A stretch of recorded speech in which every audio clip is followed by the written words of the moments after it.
Hello everyone, আজকে আমরা নবম দশম শ্রেণীর পদার্থ বিজ্ঞান বইয়ের বোর্ড এমসিকিউ সমাধান করব। অধ্যায় হচ্ছে শব্দ এবং তরঙ্গ। তো দেখো, প্রথম এমসিকিউ কি বলছে যে 1 মিটার লম্বা এবং একটা সুতা 30 গ্রাম ভরের একটা ইটের টুকরা ঝুলিয়ে দেওয়া হলে দোলনকাল কত? তো আমরা জানি দোলনকাল টি সমান বা পর্যায়কাল টি সমান 2π√L/g। দেখো, 2π এর মান হচ্ছে 3.1416, রুট এল হচ্ছে দৈর্ঘ্য হচ্ছে কত? 1 মিটার। তাহলে আমরা লিখতে পারি এখানে 1 মিটার ডিভাইডেড বাই জি হচ্ছে 9.8। তো আমরা 2 ইন্টু 3.1416 এতটুকু ক্যালকুলেশন করলে আমরা লিখতে পারছি 6.283 ইন্টু 1/9 অর্থাৎ হচ্ছে 0.32। এতটুকু যদি আমরা দুইটা ক্যালকুলেশন করি তাহলে আমরা পাচ্ছি 2.01 সেকেন্ড। তো 2.01 অর্থাৎ 2 সেকেন্ড, প্রায় আমরা বলতে পারি 2 সেকেন্ড। আমাদের আনসার হচ্ছে খ নাম্বার, যে দোলনকাল বা পর্যায়কাল হচ্ছে 2 সেকেন্ড। দেখো, এরপরের প্রশ্নটা বলছে নিচের কোন সম্পর্কটি সঠিক। তো আমরা পর্যায়কালের একটা সূত্র জানি, মাত্র এই যে সূত্রটা অ্যাপ্লাই করছিলাম, টি সমান 2π√L/g। আমরা যদি এখানে উভয় পাশে যদি বর্গ করি তাহলে আমরা লিখতে পারি টি স্কোয়ার সমান 4π² L/g। এরপরে আমরা আরেকটু যদি ক্যালকুলেশন করে লিখতে পারি টি স্কোয়ার, দেখো উপরে চাইলে আমরা লিখতে পারি, নিচে হচ্ছে জি, উপরে হচ্ছে 4π²L। এরপর যদি আমরা ক্যালকুলেশন করি আমরা লিখতে পারি টি স্কোয়ার জি সমান 4π²L। দেখো, আমাদের অপশানগুলোতে একটাতে জি এর মান বের করছে, আরেকটাতে এল, আরেকটাতেও জি। আর টি সমান আমরা জানি 2π√L/g, এখানে দিয়েছে g/L, এই অপশানে দিয়েছে g/L, তার মানে গরুর গ আগে থেকেই হবে না, এটা বাদ। তাহলে আমরা এল এবং জি এর মানটা বের করে দেখি। যদি আমরা এখান থেকে জি সমান লিখতে পারি যে 4π²L/t²। দেখো, জি সমান আমরা কি পাইছি? 4π²L/t²। তাহলে এটা কিন্তু আমাদের অপশানে জি সমান আছে 4π²L/t²। তাহলে আমাদের এখানে অ্যান্সার হচ্ছে ঘোড়ার গ। তো আমরা জি সমান 4π²t, এখানে দিছে t²/L। দেখো, t²/L হবে না, প্রশ্নেতে অপশানে দিছে t²/L, কিন্তু আমরা পাইছি জি সমান হচ্ছে 4π²L/t²। তাহলে আমাদের অ্যান্সার হচ্ছে ঘোড়ার গ, যে জি সমান 4π²L/t²। এরপরে বলছে নিচের কোন সমীকরণটি সঠিক। এখন আসো, প্রথম সমীকরণ যদি আমরা চিন্তা করি, এইচ সমান u² + b²/2g। তো আমরা পরন্ত বস্তুর ক্ষেত্রে একটা সূত্র জানি যে b² সমান u² + 2gh। এরপর আমরা যদি ক্যালকুলেশন করে লিখতে পারি b² - u² সমান 2gh, তাহলে h সমান হচ্ছে b² - u²/2g। দেখো, এখানে বলছে b² + u²/2g, তাহলে এই ক নাম্বার অপশন হচ্ছে ভুল। এরপরে আমরা যদি খ নাম্বার অপশান টেস্ট করি, বা খ নাম্বারের আগে যদি আমরা গরুর গ অপশান টেস্ট করি, তাহলে আমরা জানি অভিকর্ষ ত্বরণ বা মধ্যাকর্ষ ত্বরণ জি সমান gm/r²। তাহলে আমরা এখানে লিখতে পারি gm সমান gr²। তাহলে জি সমান কি পাচ্ছি আমরা? gr²/m। দেখো, এখানে আমাদের অপশানে gm/r², তাহলে এটাও ভুল। তাহলে আমরা এখন যদি খ অপশান টেস্ট করি যে জি সমান 4π²L/t² হয় কি না। দেখো, আমরা একটু আগেই বের করছি জি সমান 4π²L/t²। এখানেও সেম প্রসেসে দেওয়া আছে জি সমান 4π²L/t²। তাহলে খ নাম্বার আমাদের অ্যান্সার। কিন্তু ঘোড়ার গটা কেন ভুল তা আমি বলি। প্যাসকেল ত্রিভুজ অনুসারে আমরা জানি যে f2/f1 সমান a2/a1। তাহলে আমাদের পরে আমরা অবশ্যই লিখতে পারি যে F1/F2 যদি আমরা বিপরীতকরণ করি A1/A2, তাহলে F1 সমান অবশ্যই লেখা যায় A1/A2 ইন্টু F2। তাহলে যেহেতু উপরে হচ্ছে A1 কিন্তু আমাদের অপশানে উপরে হচ্ছে A2, তাহলে এটা অবশ্যই ভুল। তাহলে নিচের কোন সমীকরণটা সঠিক? অবশ্যই খ নাম্বার, জি সমান 4π² L/T²। এরপরে দেখো স্প্রিং ধ্রুবক দেওয়া আছে কে এবং ভর যদি এম দেওয়া থাকে তাহলে দোলনকালের সূত্র কি? তো দোলনকালের আমরা সূত্র জানি টি সমান 2π√L/জি। এটা হচ্ছে কার্যকর দৈর্ঘ্য এবং কার্যকর দৈর্ঘ্য দেওয়া থাকলে আমরা এই সূত্রটা অ্যাপ্লাই করি। এরপরে আমরা আরেকটা সূত্র জানি টি সমান 2π√M/K। এটা হচ্ছে যখন স্প্রিং ধ্রুবক, আমরা কে সমান জানি স্প্রিং ধ্রুবক, কে কি? কে হচ্ছে স্প্রিং ধ্রুবক আর এম হচ্ছে ভর। তাহলে স্প্রিং ধ্রুবক এবং ভর দেওয়া থাকলে দোলনকালের সূত্র হচ্ছে টি সমান 2π√M/K। খ নাম্বার হচ্ছে আমাদের অ্যান্সার। দেখো এরপরের প্রশ্ন বলছে দোলনকাল এবং সুতার দৈর্ঘ্যের মধ্যকার সম্পর্ক কি? তো দোলনকাল হচ্ছে টি আর সুতার দৈর্ঘ্য এল, টি এবং এল এর মধ্যকার সম্পর্ক। এখন আমরা সূত্র জানি টি সমান 2π√L/জি। তাহলে আমরা লিখতে পারি টি সমানুপাতিক √L। এটা হইতে পারে বড় হাতের এল নতুবা ছোট হাতের এল, কোনো সমস্যা নেই। তো এখান থেকে অবশ্যই লেখা যায় যে দোলনকাল হচ্ছে কার্যকরী দৈর্ঘ্যের বর্গমূলের সমানুপাতিক। তাহলে আমরা লিখতে পারি দোলনকাল হচ্ছে কার্যকরী দৈর্ঘ্যের বর্গমূলের সমানুপাতিক।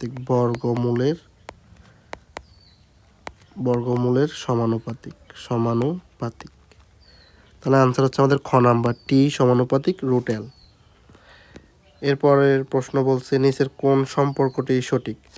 দেখো আমরা যদি খ নাম্বার লিখি, আমরা খ নাম্বারে আমরা সূত্র জানি যে 1/u প্লাস 1/b সমান 1/f, যেখানে ইউ হচ্ছে তোমার লক্ষ্যবস্তুর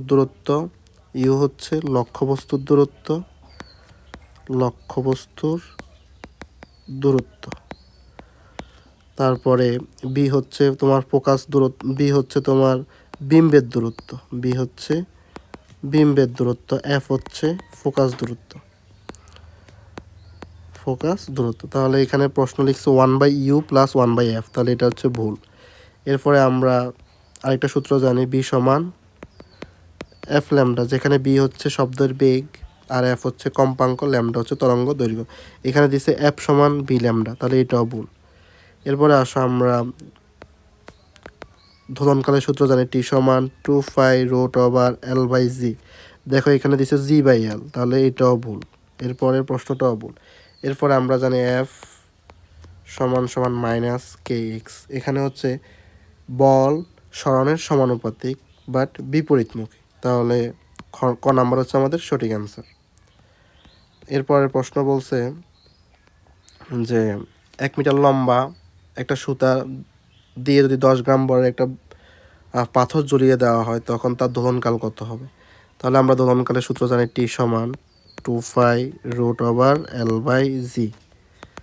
2π এর মান হচ্ছে আমরা জানি 3.1416, √L এর মান হচ্ছে 1 মিটার আর জি এর মান আমরা জানি 9.8। তাহলে আমরা এখানে ক্যালকুলেশন করলে পাচ্ছি 2 সেকেন্ড। আনসার হচ্ছে ক নাম্বার। দেখো এর প্রশ্ন বলছে সরল দোলকের সুতার দৈর্ঘ্য এবং মধ্যাকর্ষজনিত ত্বরণ জি হলে দোলনকাল কি হবে? তাহলে আমরা দোলনকালের সূত্র জানি টি সমান 2π√L/জি। এখানে যদি আমরা ক্যালকুলেশন করি আমরা লিখতে পারি যে টি² সমান 4π²L/জি। এরপরে আমরা চাইলে লিখতে পারি টি² সমান 4π²L। তাহলে আমাদের এটা হচ্ছে ক্ষয়ের সাথে মিলছে, টি² সমান 4π²L। দেখো এর পরের প্রশ্ন যেটা এসছে বিএফ শাইন কলেজ চট্টগ্রামে। তো প্রশ্ন আমাদেরকে বলছে একটা স্প্রিংয়ে 5 কেজির ভর ঝুলানো হয়েছে, তার মানে বস্তুর ভর কত? 5 কেজি ভর ঝুলানো হয়েছে। এতে তার দৈর্ঘ্য 2 সেন্টিমিটার বৃদ্ধি পায়, তাহলে তার দৈর্ঘ্য এক্স সমান কত সেন্টিমিটার বৃদ্ধি পায়? 2 সেন্টিমিটার। সেন্টিমিটার থেকে মিটার নিলে আমরা লিখতে পাই 2 × 10⁻² মিটার বা 100 দ্বারা ভাগ। এখন বলছি স্প্রিং ধ্রুবক অর্থাৎ কে, স্প্রিং ধ্রুবক কত হতে পারে? তা আমরা জানি এফ সমান সমান কে এক্স, এফ সমান কে এক্স আমরা জানি। তাহলে স্প্রিং ধ্রুবক কে সমান কী হবে? F by x. এফ সমান আমরা লিখতে পারি mg/x। দেখো এই প্রশ্নে বস্তুর ভর দেওয়া আছে কত? 5 কেজি, জি হচ্ছে 9.8, এক্স হচ্ছে 2 × 10⁻²। এতটুকু যদি আমরা ক্যালকুলেশন করি তাহলে আমাদের আনসার আসতেছে 2450। আর স্প্রিং ধ্রুবকের একক হচ্ছে নিউটন পার মিটার। তাহলে আমাদের এখানে আনসার হচ্ছে ঘ নাম্বার 2450 নিউটন পার মিটার। দেখো এরপরে প্রশ্ন বলছে যে টি সমান 2π√L/g, যেখানে দোলনকাল হচ্ছে টি, আই হচ্ছে তোমার সুতার দৈর্ঘ্য, জি হচ্ছে মধ্যাকর্ষজনিত ত্বরণ হলে নিচের কোন সম্পর্কটি সঠিক? তো এখন আসো, সর্বপ্রথম সরল দোলকের সূত্রে কোনো বস্তুর ভর নেই, তার মানে সরল দোলকের দোলনকাল পেন্ডুলামের ভরের উপর নির্ভর করে না। এখানে বলছে পেন্ডুলামের ভর বৃদ্ধি পেলে সরল দোলকের দোলনকাল বেশি হবে, এটা ভরের উপর নির্ভর করে না। তাহলে প্রথম আনসার হচ্ছে আমরা লিখতে পারি সরল দোলকের দোলনকাল, সরল দোলকের দোলনকাল ভরের উপর নির্ভর করে না, দোলনকাল ভরের উপর নির্ভর করে না, নির্ভর করে না। দেখো এরপরে আমরা চাইলেই কিন্তু বলতে পারি আনসার কোনটা হবে। আনসার 1 নাম্বার হবে না, যেহেতু কতে 1 আছে তাহলে এটা হবে না। দেখো গরুর গতে 1 আছে, এটাও হবে না। ঘোড়ার গতে 1 নাম্বারটা আছে, তাহলে এটাও হবে না। আনসার অবশ্যই খ নাম্বার। তো আমরা খ নাম্বার কেন হলো এটা আমরা যদি একটু দেখি, যে আমরা দোলনকালের সূত্র জানি 2π√L/g। দেখো এখানে আমরা লিখতে পারি টি সমানুপাতিক √L, অর্থাৎ কার্যকরী দৈর্ঘ্য হচ্ছে, দোলনকাল হচ্ছে কার্যকরী দৈর্ঘ্যের বর্গমূলের সমানুপাতিক। অর্থাৎ দৈর্ঘ্য যত বাড়বে, দৈর্ঘ্য যত বাড়বে অর্থাৎ এল যত বৃদ্ধি পাবে, কার্যকরী দৈর্ঘ্য যত বৃদ্ধি পাবে তত দোলনকাল বাড়বে, কারণ সমানুপাতিক। এরপরে দেখো দোলনকাল হচ্ছে জি অভিকর্ষ ত্বরণের ব্যস্তানুপাতিক, তাহলে অবশ্যই জি এর মান যত বাড়বে, হ্যাঁ, দোলনকাল তত কমবে। তো তারা বলছে দোলনকাল কখন বেশি হবে, তার মানে অবশ্যই জি এর মান কমতে হবে, জি এর মান কম হলে দোলনকাল বাড়বে। তাহলে খ 2 নাম্বার এবং 3 নাম্বার হচ্ছে আমাদের অ্যান্সার। তাহলে অ্যান্সার হচ্ছে খ নাম্বার, যে সুতার দৈর্ঘ্য বৃদ্ধি পেলে দোলনকাল বাড়বে এবং অভিকর্ষ ত্বরণ কমলে হচ্ছে দোলনকাল বৃদ্ধি পাবে। দেখো এরপরের প্রশ্ন আমাদেরকে বলছে যে 150 হার্জ কম্পাঙ্কের একটি শব্দ 3 সেকেন্ডে 1050 মিটার পথ অতিক্রম করে, তো তাহলে তরঙ্গটির তরঙ্গ দৈর্ঘ্য নির্ণয় করো। এখন আসো 150 হার্জ, এটা হচ্ছে তার কি কম্পাঙ্ক, তাহলে কম্পাঙ্ক এফ সমান হচ্ছে 150 হার্জ। এখন দেখো 3 সেকেন্ডে, তাহলে সময় যখন 3 সেকেন্ড তখন তার অতিক্রান্ত দূরত্ব কত? 1050। তাহলে এস হচ্ছে কত? 1050 মিটার পথ অতিক্রম করছে। এখন আমাদের প্রশ্ন বলছে যে তরঙ্গ দৈর্ঘ্য নির্ণয় করো। তো তরঙ্গ দৈর্ঘ্য হচ্ছে ল্যামডা কত? তো আমরা জানি বি সমান এফ ল্যামডা, ল্যামডা সমান কি হবে? বি/এফ। এখন দেখো প্রশ্নে এফ দেওয়া আছে কিন্তু বি এর মান দেওয়া নাই, যেহেতু এটা হচ্ছে একটা সমবেগ, শব্দ কোন বেগে, শব্দ সাধারণত সমবেগে যায়, ঠিক আছে? তাহলে আমরা সমবেগে দূরত্বের সূত্র জানি এস সমান ভিটি, তাহলে বি সমান কি হবে? এস/টি। এস এর মান কত তো দেওয়া আছে 1050, আর টি হচ্ছে 3 সেকেন্ড। আমরা যদি এটা ক্যালকুলেশন করি এখানে আমরা পাচ্ছি 350, বেগের একক হচ্ছে ms−1। জাস্ট আমরা এই মানটা যদি এখানে বসাই দিই, যে বেগ পাইছি আমরা কত? 350, আর কম্পাঙ্ক কত? কম্পাঙ্ক হচ্ছে 150, তাহলে আমরা এখানে পাচ্ছি 2.33। তরঙ্গ দৈর্ঘ্য একটা দূরত্বের SI একক হচ্ছে মিটার, তাহলে 2.33 মিটার দৈর্ঘ্য হচ্ছে আমাদের অ্যান্সার। দেখো এরপরের প্রশ্ন বলছে একটি শব্দ তরঙ্গ বাতাসে 5 সেকেন্ডে 1750 মিটার পথ অতিক্রম করে, তাহলে তার এস হচ্ছে কত 1750। কত সেকেন্ডে টি? টি হচ্ছে 5 সেকেন্ডে। তাহলে বি কত হবে? এস সমান বিটি, বি হবে এস বাই টি। তাহলে এস হচ্ছে কত 1750 আর টি হচ্ছে 5। এখানে আমরা ক্যালকুলেশন করলে পাচ্ছি 350 এমএস ইনভার্স 1। এটা হচ্ছে বেগ। এখন তরঙ্গ দৈর্ঘ্য দেওয়া আছে 0.5 মিটার, তাহলে ল্যামডা কত দেওয়া আছে 0.5 মিটার হলে কম্পাঙ্ক এফ কত? তাহলে আমরা জানি বি সমান এফ ল্যামডা। তাহলে এফ সমান কি হবে? B by lambda. এফ সমান হবে বি বাই ল্যামডা। এখন আমরা বি এর মান কত জানি? বি এর মান জানি আমরা 350 আর ল্যামডা হচ্ছে কত 0.5। এখানে আমরা ক্যালকুলেশন করলে পাচ্ছি 700। কম্পাঙ্কের একক হার্টজ, অর্থাৎ গরুর হচ্ছে আমাদের অ্যান্সার 700 হার্টজ।